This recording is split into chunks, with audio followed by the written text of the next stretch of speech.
Want to grow your own guava trees quickly and easily? Air layering is the secret. In just 1 minute, we'll show you how to air layer guava trees step by step. Let's begin. First, select a healthy, mature branch from your guava tree. It should be about 1-2 years old and free from diseases. Next, make 2 circular cuts about 1 inch apart around the branch. Remove the bark between the cuts to expose the cambium layer. Then, apply rooting hormone to the exposed area to encourage root growth.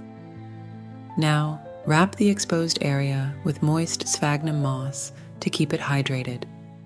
Cover the moss with plastic wrap and secure it with tape to create a humid environment.